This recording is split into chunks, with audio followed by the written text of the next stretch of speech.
Samantala, demand sa lechon ngayong Pasko sa Pangasinan patuloy sa pagtaas. Para sa detalye alamin sa ulat ni Idol Matthew Pacheco.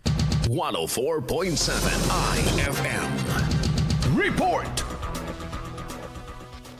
Tuwing may okasyon, hindi nawawala ang bida sa handaan, walang iba kundi ang lechon. At dahil ilang araw na lang bago ang Pasko, patuloy pa rin sa pagdasandiman ng mga produktong lechon baboy sa lungsod ng Dagupan. Ayon kay Luis Tamayo, owner ng Babalicious Lechon, maraming orders ng lechon ang bumungad sa kanila ngayong buwan ng Disyembre.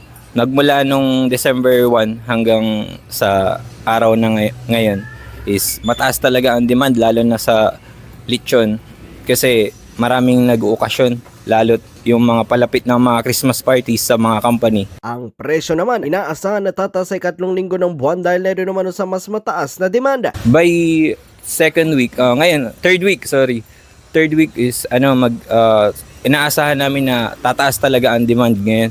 Ngayon sir, by first week saka second week sir, ang pinakamalit na namin na lechon is yung de leche, re-range po siya ng 9,000.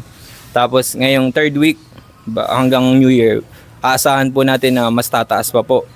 Possible po maging 10,000 po yung starting price range namin. Ang presyo mula 9,000 hanggang 19,000. Depende sa sukat ay posibleng madagdagan ng tig 1,000 mula Pasko hanggang New Year. Siniguro naman ni Tamayo na mas matatag ang supply ng baboy ngayong taon, gayon din ang kalidad ng kanilang produkto. Ngayong kabilaan ng handaan, tandaan na hindi kailangang ubusin ng lahat ng nasa hapagkainan. Paalala ng otoridad, ingatan ng kalusugan at kumain ng hindi maaapektuhan ng husto ang kalusugan. Kasama mo mula rito sa IFM Dagupan.